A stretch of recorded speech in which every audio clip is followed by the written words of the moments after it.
We want to encourage everybody sitting on the side to come in because our guests would appreciate seeing Nicole's seat as opposed to people empty seats and people sitting on the side. I'm looking at you, Pepper.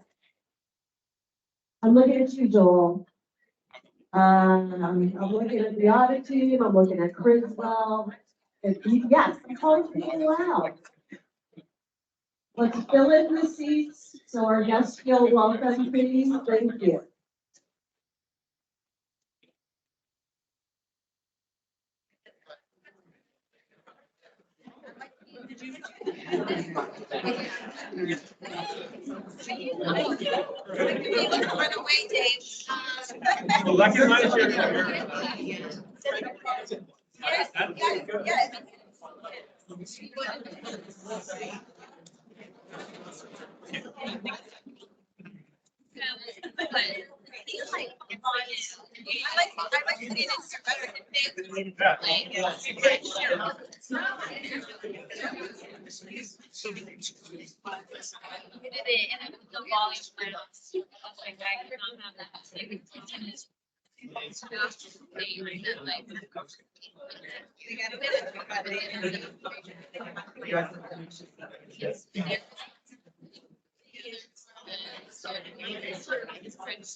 Yeah.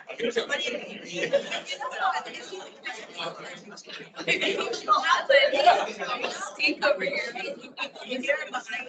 Chairs gone.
Okay.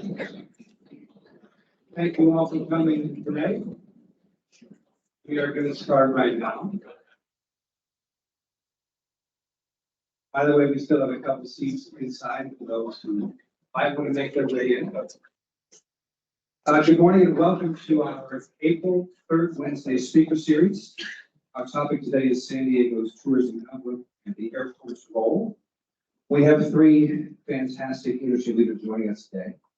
Before I introduce our panelists, I want to go over a few housekeeping items. First, today's conversation is being recorded, so sound travels easily. If you don't know this in this room, these speakers are very sensitive. Please make sure your cell phones are muted and keep your conversations to a minimum. We will have a question and answer period at the end of the presentation. So if you have questions, please make sure you hold those until the end. For those who have questions, raise your hand. I'll give the mic to Yvonne here in front and she will come and have you ask. Please make sure you introduce yourself and then ask a question. For those questions we are not able to ask, just from a time perspective, send those questions to Yvonne and we'll make sure we get the responses from the panelists. So with that, let's turn our attention to the panel themselves. Thank you for joining us today. First up, I have San Diego Transit Authority President and CEO Julie Coker. Julie oversees the organization's efforts to promote and sell San Diego as a top destination for meetings, conventions, and for overseas and leisure visitors. The San Diego Tourism Authority, if you don't know this, is recognized as one of the best in the business and continues to set the standard for destination marketing organizations around the country. Julie serves on several boards, including the U.S. Travel and Tourism Advisory Board, the California Travel and Tourism Commission, San Diego Regional Chamber of Commerce, and the San Diego Regional Economic Development Corporation. Welcome, Julie. Next up, I have Maren Doherty. She is from the San Diego Convention Center. She serves as the Executive Director of Marketing and Communications. Maren brings more than 15 years of experience in external affairs. She has held leadership positions with the Autry Museum of the American West in LA, the Balboa Park Online Collaborative here in San Diego. Maren has written for publications such as Photos Travel, National Geographic Adventure, New York Magazine, San Diego Magazine, and the San Diego Tribune. Welcome, Maren. And last but certainly not least, we have our very own Hampton Brown, Vice President and Chief Revenue Officer at the Airport Authority. Hampton oversees the revenue generation, business intelligence, marketing, arts, and air service development functions. Prior to joining the authority in 2004, he was in private sector aviation consulting and project logistics planning for the telecommunications industry.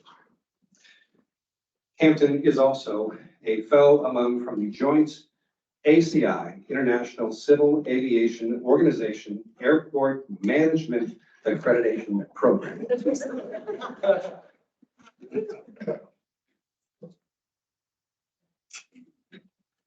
So thank you all for being here today, participating in the speaker series. Let's jump right in. So my first question is for all panelists, and Julie, maybe we'll start with you. How does tourism contribute to the overall economy of San Diego?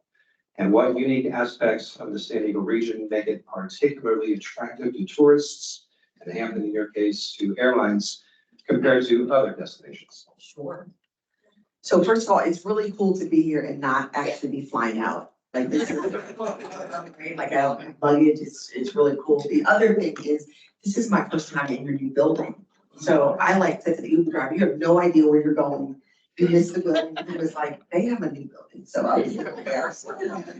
But thank you so much for having me. And certainly it's exciting to be here. So when you think of tourists, one of the first things that you should think about is the money that they leave in the destination. So part of the reason why tourism is extremely important to San Diego is because, think of it this way, visitors come to our destination, they eat in our restaurants, they fly into your beautiful airports, they take an Uber ride, they get to their hotel, they check in, they're spending money there, they're going to restaurants, they're going to attractions, they're being exposed to San Diego, but they're leaving money in San Diego. So when you think of just one piece of it and you think of just the hotel piece, last year that was $418 million in TOT, so hotel occupancy tax.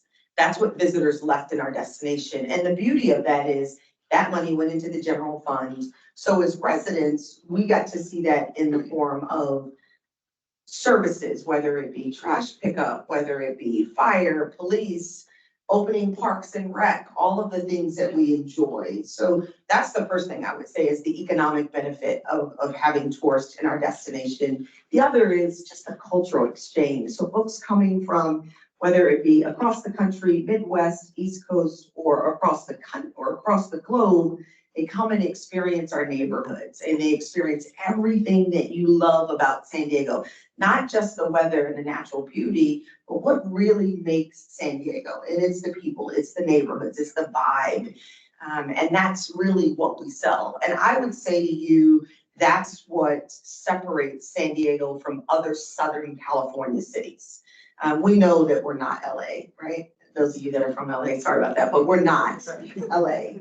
But we're also not the other beach communities. We are a beautiful destination with an urban coastal feel, and not every city can say that. So that's really what we focus in on. But from a visitor standpoint, they leave money in our destination that we get to benefit from in terms of residents.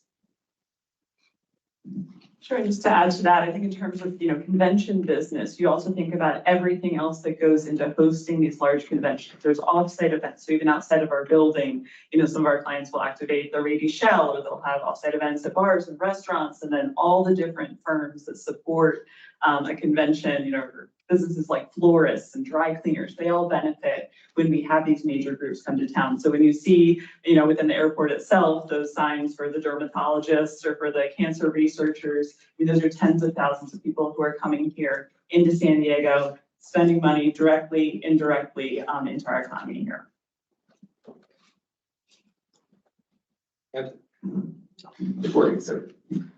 Yeah, so what's interesting too about tourism is that if it's an international tourist, the Commerce Department regards that as an export.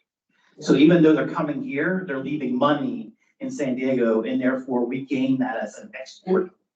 For the airlines, what's very unique about the attraction of San Diego is that it is a pretty place, beautiful place, but it also has other prongs to its economy that make it a very interesting market. We had one airline tell us once that we love San Diego because you are a boutique market. And I'll take boutique, it's like, we're not the LA, but we're boutique.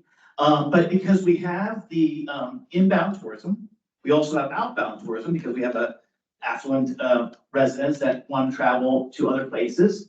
And then we have we call the triad economy of government, biotech, mobile telecommunications, that is very sophisticated. They travel around the world. So this is what the airlines like to see in a market like San Diego.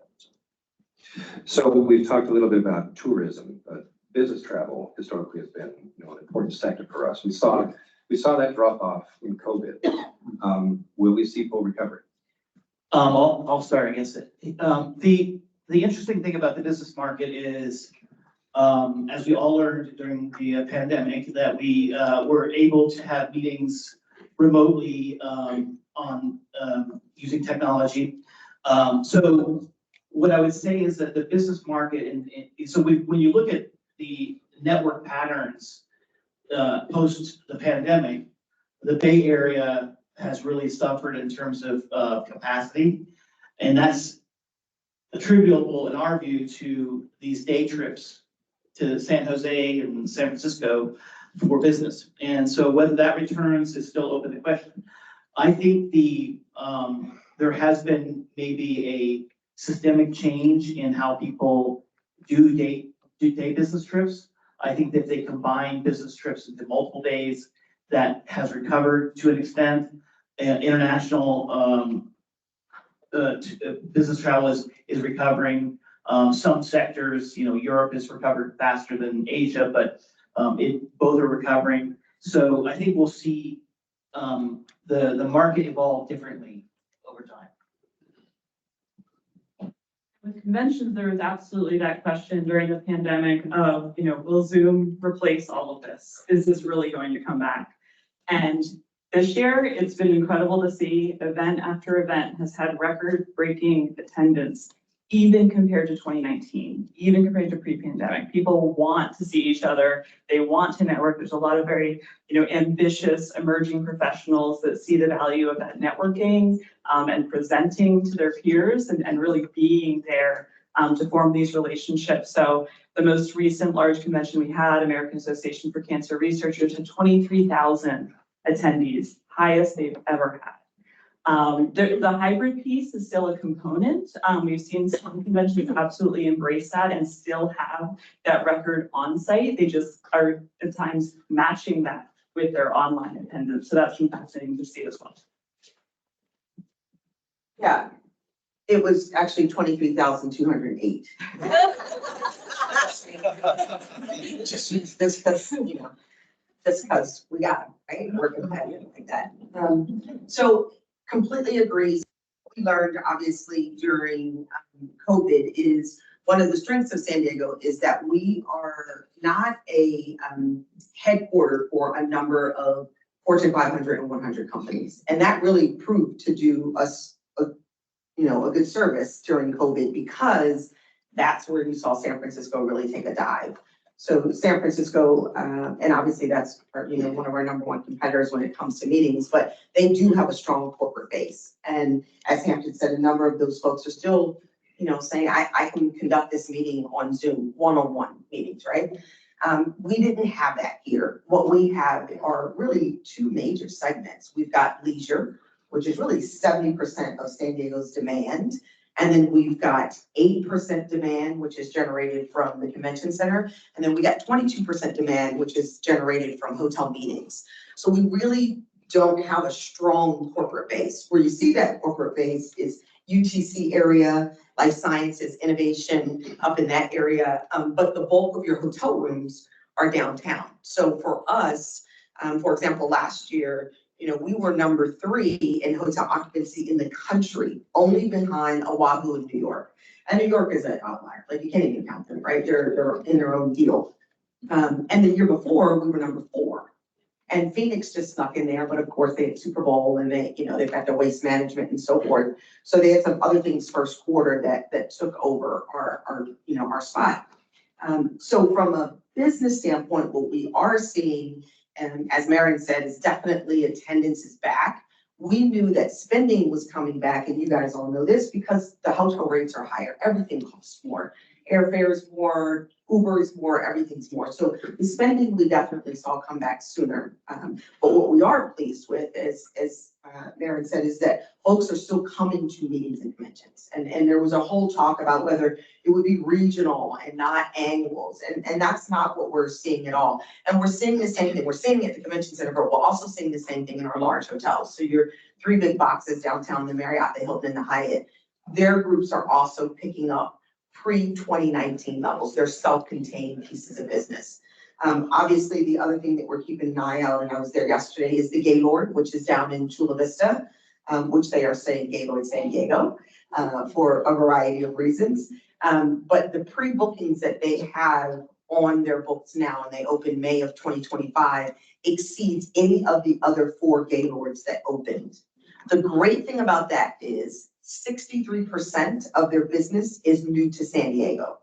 So they're not taking business from the other hotels. They're getting business from other cities. They're actually a finalist for a group that's in Florida. They're also taking business from Las Vegas, and they're taking business from Long Beach. So the demand of San Diego in terms of meetings and conventions, and certainly the business traveler, is far exceeding any other destination. So we're definitely poised to continue on this trend, despite some of the headwinds that we might be facing in regards to the economy, which is great news for all of us.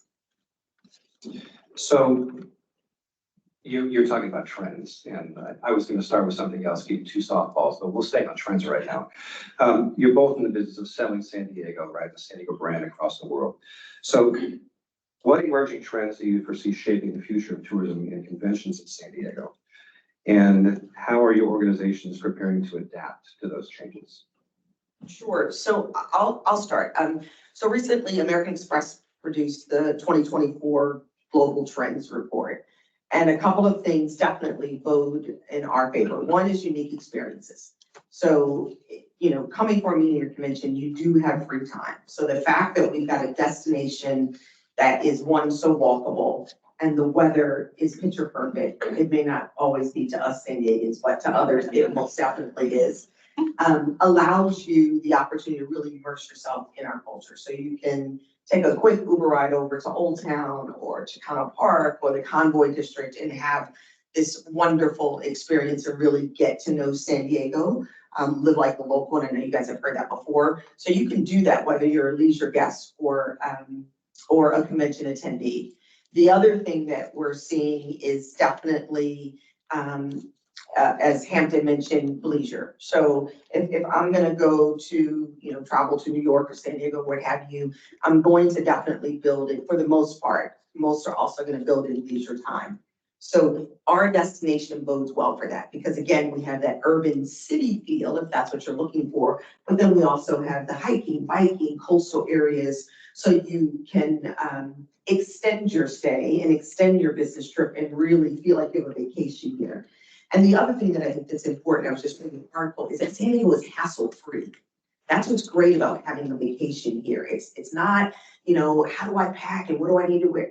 Very easy. It's okay. Come as you are. Wear your flip-flops, wear your jeans, do whatever you want to do. We're good. And you can go wherever you would like in San Diego and still be comfortable. So that ease. Also too, we're seeing that more and more families are traveling, and we are definitely a family destination. That is a trend.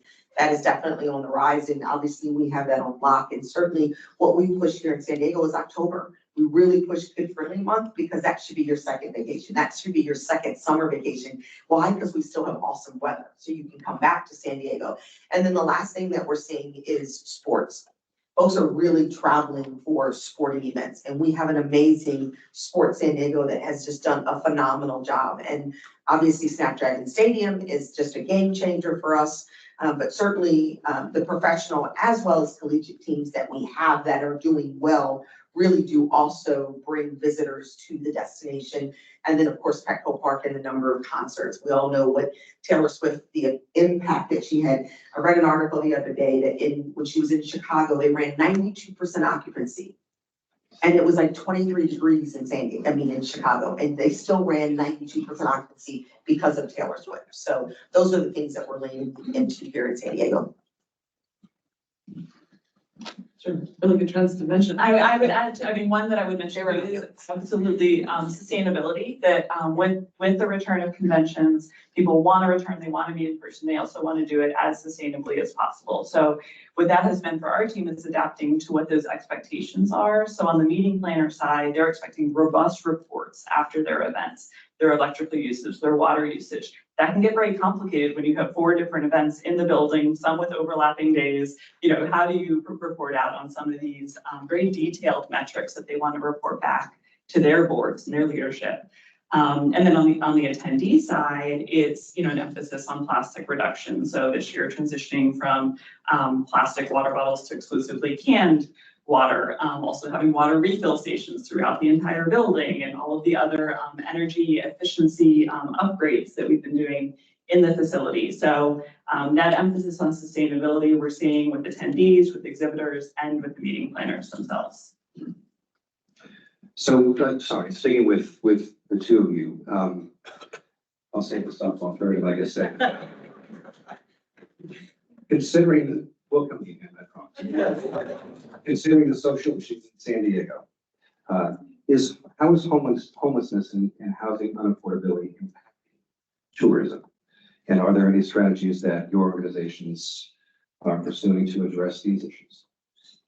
You start there. Those are the biggest issues, right? Here in San Diego, housing costs, homelessness are the biggest issues.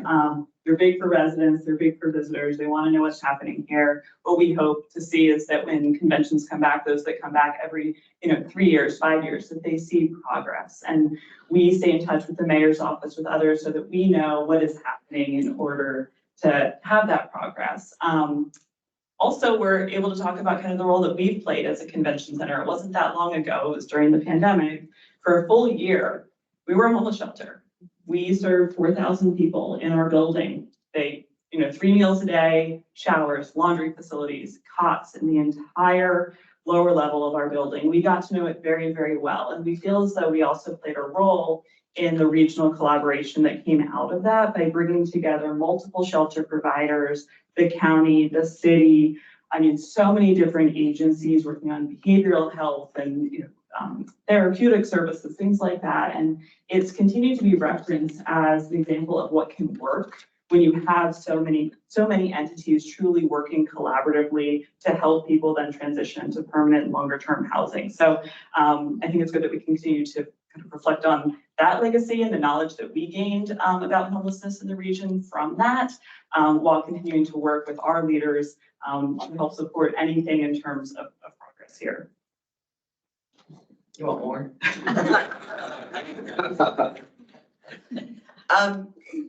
So this is a San Diego resident business collaborative issue. This, first of all, is not just unique to San Diego. That's the first thing. The second thing is that it really does take a collaborative approach. I don't think any of us know anyone who would just raise their hand and say, I want to live on the streets, right? So that's not the case. However, I think that the approach does have to be solution, but also accountability. And so that's why we did support the ordinance, the camping ordinance to move folks that are on the streets as long as we have a place for them to go out of tents. So we did support that, and we stand by that, and we stood by that because of travel and tourism professionals in our industry. There were safety concerns from folks leaving hotels and restaurants at the end of their shift or even coming to their shift. Also too, it's an experience. We are always going to represent and advocate on behalf of the visitor. This is not a Julie position. This is not an SDTA or Carrie position.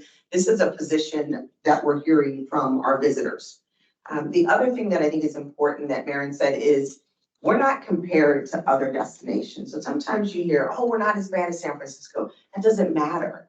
It doesn't matter because people don't compare us to San Francisco. They compare us to their last visit here. So they say to us, when I was a kid or I came down with my friends and did a girls' weekend in Gaslamp a year ago, and here's what's happening now. That's what they compare it to. That's what we see on social media. Those are the comments that we get. That's what we hear from meeting planners. The last time my convention was here, I didn't see what I see now. And so we work we all work very closely with the city and the mayor. We provide data and we provide feedback so that solutions can be put into place. So our job is to say, this is what the visitor is saying. This is what the visitor is experiencing. But more importantly, this could be a detractor. We're gonna go back to the 418 million in TOT that can be impacted if a visitor chooses another destination other than San Diego. So it really comes down to economics because we as a city, we need that TOT. And if there is something that is threatening that 418 million, then we need to collectively sit in a room and figure out how we can do better. So our job has always been to be that voice and to be that advocate of the visitor, whether they're here for leisure, convention, or international. In terms of affordable housing, absolutely it's a challenge. And it's a challenge because we all need to attract and retain talent. And being able to be competitive, we have to have the best talent. That means that folks need to be able to live here, afford to live here. So we also supported Seaport Village revitalization that would have some affordable housing piece. We also supported Midway Rising because there is an affordable housing piece. Whether you say affordable housing, whether you say workforce housing, something needs to come out of this because although we have a great range of wages offered in our industry, and by the way, travel and tourism is 1 in 8 San Diegans are employed in our industry, but there needs to be for that middle income, it's very difficult to live in San Diego. So that's definitely a priority for us. And anytime we're able to support moves like Civic Center core revitalization that would have affordable housing, we certainly do. So let's pivot again. And maybe what I'll do, I'll start with Hampton on this one, and then we'll come back. And we'll get to the sales side of things, but let's start with Hampton on international, on an air service. So Hampton, how does this airport, how does SAN's current international air service compare to other similar sized airports in the US? And how are we growing our international travel market to attract more international carriers to operate flights to and from the city? Ooh, okay. So when you look at San Diego, you know, we're a large city, but we're not a mega city. So you look at us in the context of cities like Tampa, Portland, Oregon, Raleigh, Durham area, and North Carolina. There's two parts to this issue. You have San Diego being, when you look at Europe, in the context of Europe, San Diego is the furthest city from Europe on the continental United States. So you're trying to convince the airline to fly over all the cities to get to us. And so there's that issue. But in the context of Tampa, Portland, Raleigh, Durham, we're holding our own. And we, you know, it wasn't too long ago that San Diego had nothing beyond, you know, 3,000 miles flight distance. And the reason we were able to attract flights is because technology changed. It is because aircraft were developed in the 250 seat range that could take off from our airport in a bowl, 9,600 foot runway with obstacles. So, you know, there were a lot of cards stacked against us. But because technology and San Diego, I'll say that San Diego was behind at that point because Raleigh Durham already had service to Heathrow, Tampa already had service to Europe, Portland had service to Europe and Asia. So, but we played catch up, and we're you know, on par with these markets. Going forward, we want to get San Diego linked to the major tectonic plates on the planet. So we've got the Eastern Hemisphere, Europe and Asia. Southern Hemisphere is next. We need to augment service to Europe and Asia, because when you look at Asia in particular, the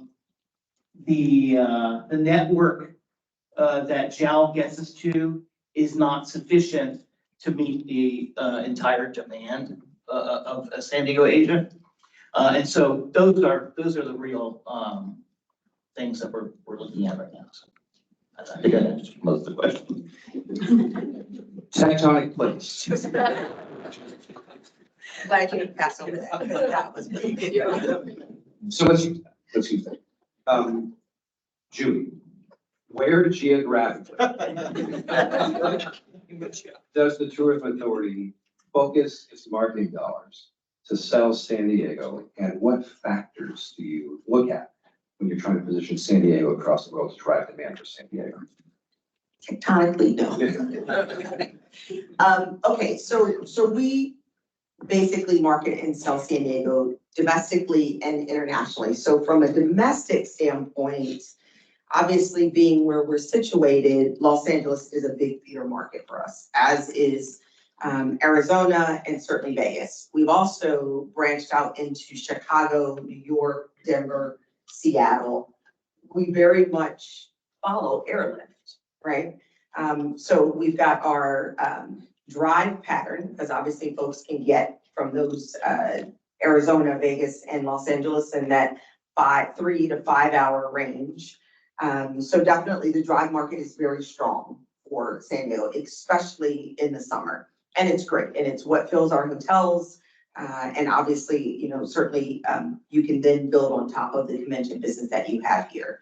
And so we do things like, so for example, last year we launched a great program with TripAdvisor. We chose 3 muralists from San Diego.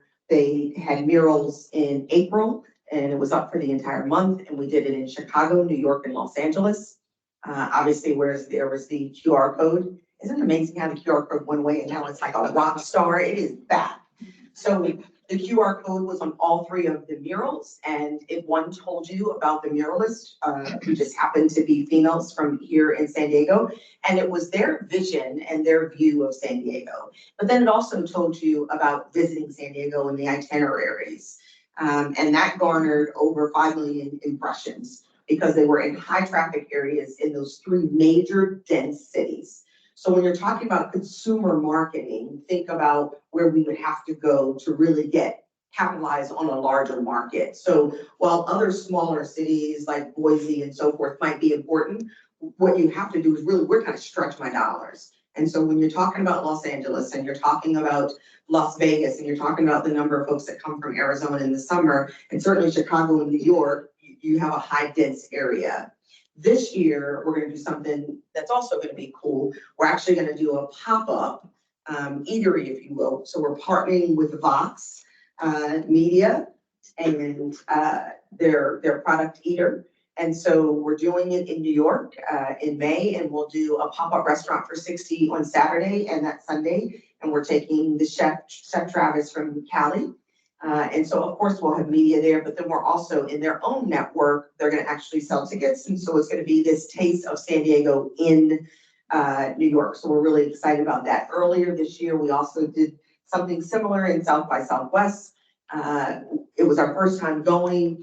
We thought, manage expectations. Literally, there was a line outside the door. We worked with a local restaurateur here who just did an amazing job. So we do things like that are different and off the beaten path. And that's how we really stretch our dollars. And then we also do partnerships. So we work very closely with Los Angeles and San Francisco, especially when it comes to the international market. So we just recently went with Los Angeles to Seoul for MLB, as we talked about, sports. And yes, we were there to support the Padres, but we were also there to say, hey, we want you to come to San Diego, not only see the Padres, but because we're an amazing city. And we did joint press conferences with Los Angeles and Visit California because it stretched our dollars. So as opposed to me doing a press conference and Adam doing his own in LA and Visit California, and us each getting, let's say, 20 media, we all came together and there were 150 media that attended that event, and then tour operators as well. The other thing that we do in terms of internationals, we do sales missions, and obviously we do we bring influencers and media writers here to San Diego to touch and feel. So IPW is an international trade show that'll happen in Los Angeles in a couple of weeks. It's a great opportunity. It's done by US Travel. And what they do is they bring media and travel tour operators from all over the country to the US. And it just happens to be in Los Angeles this year. So we will have folks that will come before the show and after the show and experience San Diego. And that will be a collaborative effort. So they'll go through all of the different neighborhoods, but you'll bring travel writers here to then hopefully get earned media. So I don't have to pay for that story. They're gonna hopefully be inspired by what they see here, and then they're gonna push out those stories that we'll take advantage of. And then there's times that we do paid media to actually promote, not sometimes, it's $29 million a year that we spend on paid media, but it's augmented with our earned media and then of course, social media. Our young lady's going out today over to the Padres and on Old Town Trolley to do some short videos on TikTok and push that out as well. So we're in all those different strategies. And obviously what we promote is everything we love. It's the weather, it's the culinary scene, it's the laid back vibe, but in a city feel. It's the great welcoming personality. It's diversity of the neighborhoods in San Diego. It's the diversity and inclusion spirit of San Diego that we push through all of our social channels as well. Wow, amazing stuff. Maren, related, on the convention side, how do we market our region for conventions, and is there a specific convention sector that we target?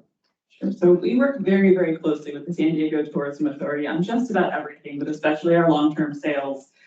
So I would say that we have all the advantages that Julie has mentioned, as well as the specific industries that are here. So the military, the biotech, I would say being two of the main ones. So when we're looking at conventions that would have a natural draw here, it is those medical, those biotech, those kind of innovation focused ones that also are known for the significant economic impact that they bring.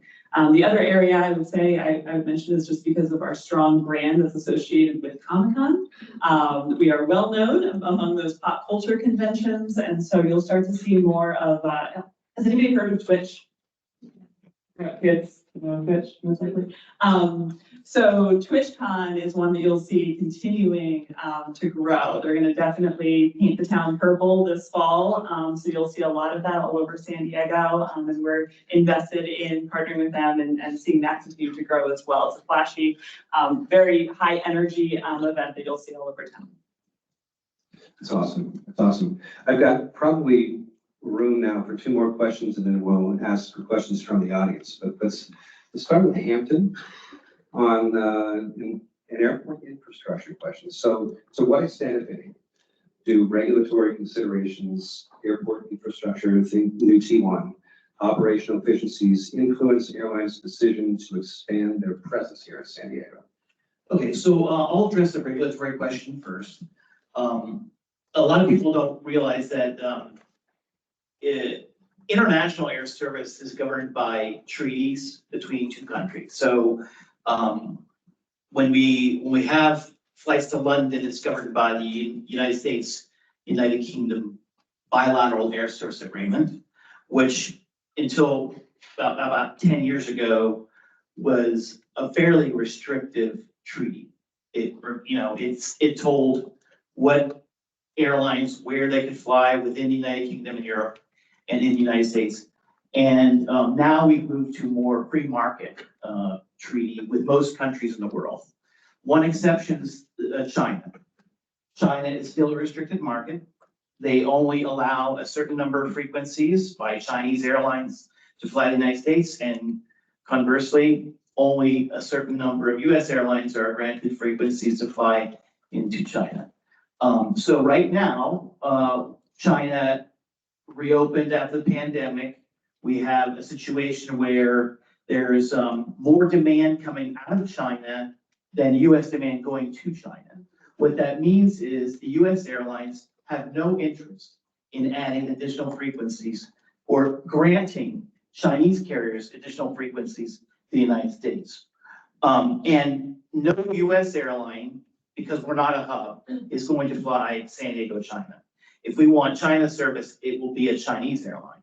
So it's basically not going to happen anytime soon. And so that's why we're using other means to get to China, using other Asian hubs that have a ramified network in China.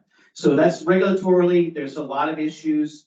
Washington Reagan National Airport is another regulatory matter that we're working with IGR on to get additional slots there. So we have, makes sense to have biggest military complex linked to the closest airport by the Department of Defense.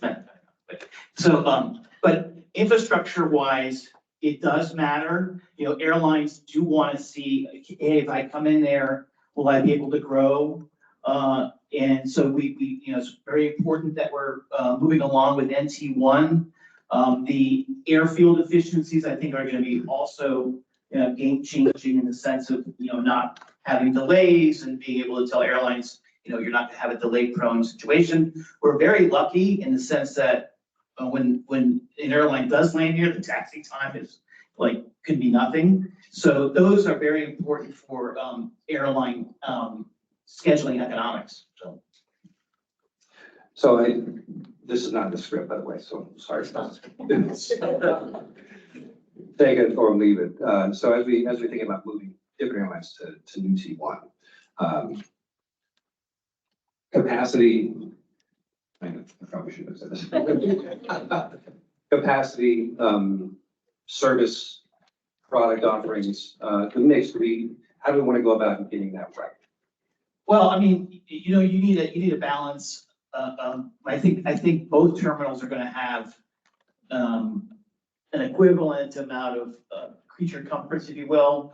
We always have airlines that say, is there another lounge option we can look at? And that's going to be good to have the new Chase Lounge in T2 West. It's gonna be good to have one in T1 as well. So I think we're pretty, once NT1 is developed, it's going to be a great customer experience all around. Like, right now, we have an imbalance in customer experience. This will balance it out. It'll be great for both sets of infrastructure. That's awesome, and thanks for answering that question. This is my last question for all three panelists. We obviously do a lot of work to touch the customer of San Diego, bring people in. In what ways can we collaborate together as agencies to contribute to drive growth in both domestic and international travel and enhance air connectivity? Whoever wants to take that first. Well, I'll start, and then, we all work together. What's wonderful about San Diego is that, like I said, we're not a great, we're not a large city. We are a great city, but we're not a large city. Which means, we can get all these,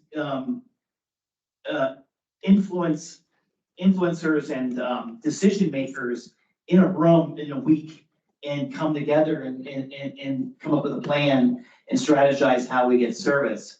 We've worked with the Tourism Authority, we've worked with the Convention Center for years on aligning our air service efforts. I was just explaining, Lauren, that we use the convention calendar in all of our presentations. We talk about the Tourism Authority a lot. We've actually gone on some missions with the Tourism Authority. So it is definitely, and we work with the EDC and World Trade Center, and then also work with other groups, like there's the French American Biotech industry. So there's a lot of other smaller groups that we can work with to advance those air service objectives. Sure, and when we were talking about this last week, we talked about being medium and mighty. Because our facility, the convention center, we're, in terms of exhibit space, we're only maybe 23rd across the country in terms of size, which, compared to the size of our city and our population, to many is surprising. Similarly, we know the airport is also medium but mighty, and so it's really about maximizing what we have, and that close collaboration and coordination to make the absolute most of it, provide the best customer service. People do come to town from their first impression here, through our building, through the destination, that they leave saying, oh my gosh, I can't wait to come back to San Diego again. So it is that level of coordination, communication. I talk to Jonathan all the time, Michelle, we stay in touch because we also know, especially for meeting planners that we work with, they do not like surprises. So the more that we can stay in touch, if there's anything that changes in terms of construction or other impacts, it's just letting people know, hey, this is happening. Let's work together to make sure everybody still has a great experience when they're here. And the only thing I would add is, we're fortunate that we have a very strong research department at SDTA, and that is open source. So we work very closely with the airport. If there's any information that they need from us, certainly we provide it. I can't echo enough the collaborative spirit that we all have. And I think that that's always grounded in San Diego winning. And I think that's what's important. If we all stay focused on San Diego winning, then we'll all make the right decisions. But two things I would tell you is you guys did an amazing job communicating about parking in T1 and so forth. It was absolutely fantastic. It was pushed out brilliantly.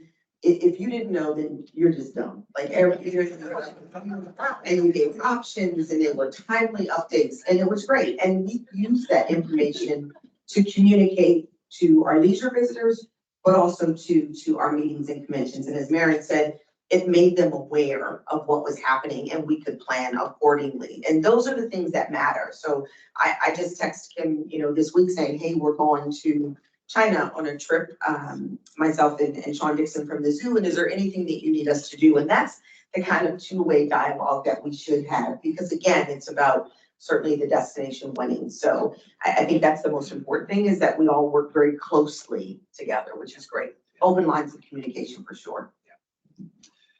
So thank you all. This has been an amazing panel.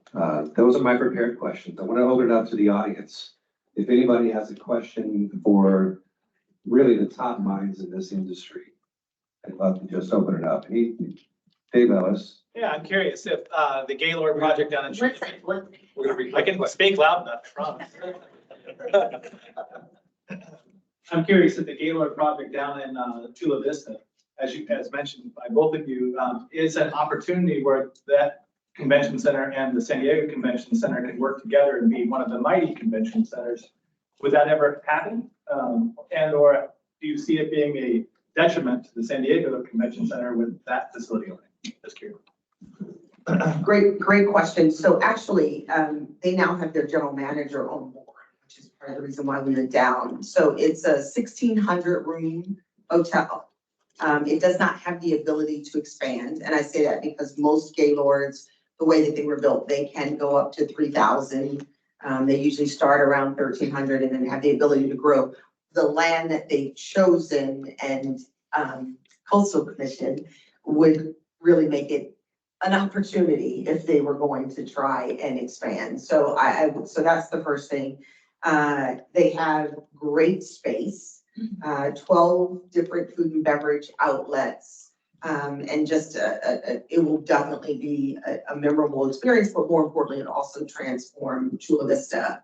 There are some groups that we do have at the convention center that do need to expand and need rooms further out.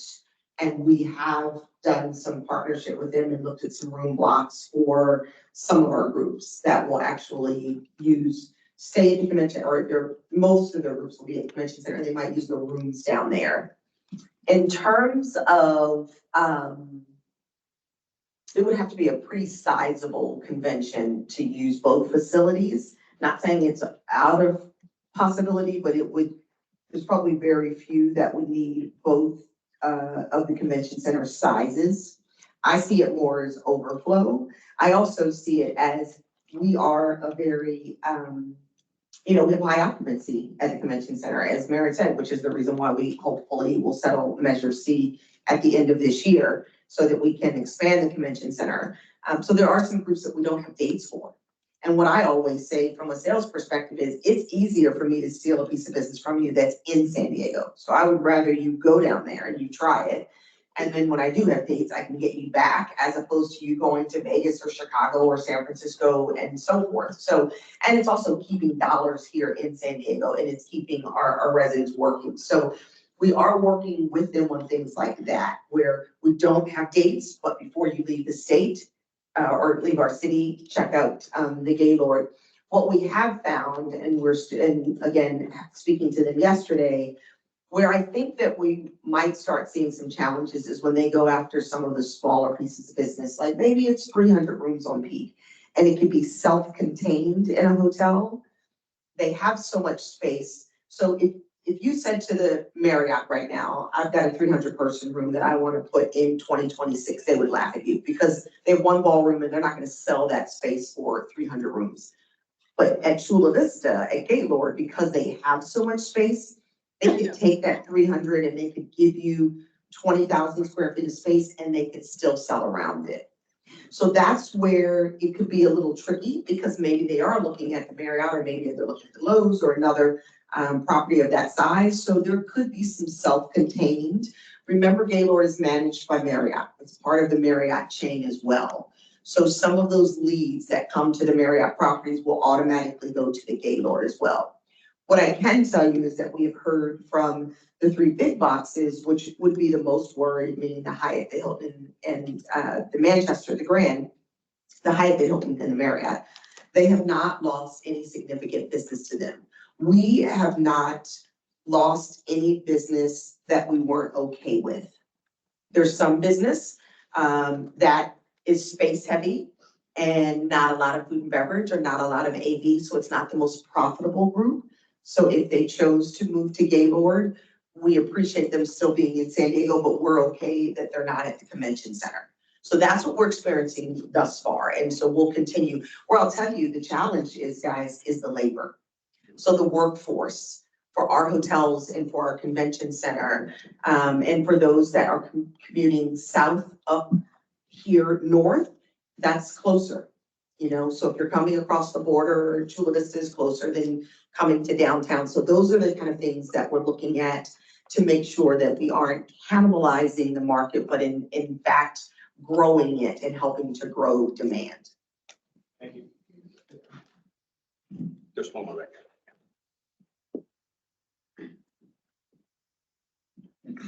What kind of an impact do you think that our agencies will see with the upcoming Olympics in Los Angeles in 28? 28.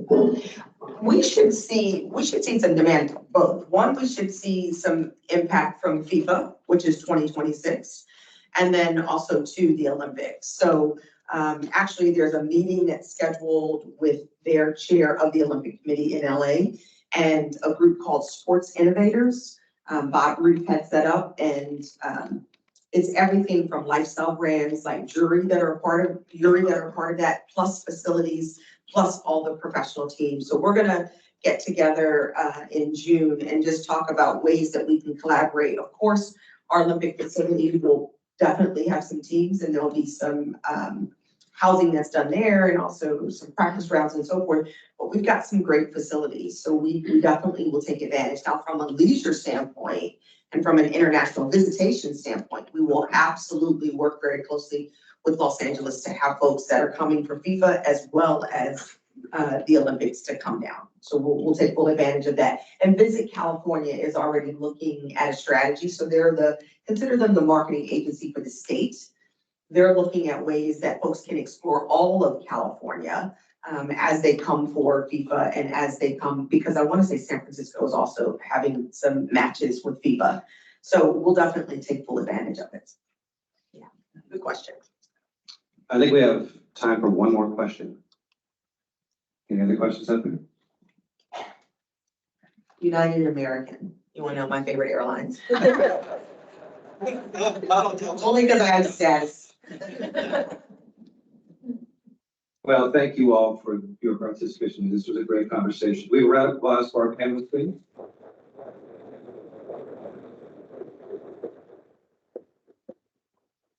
And thank you all for coming.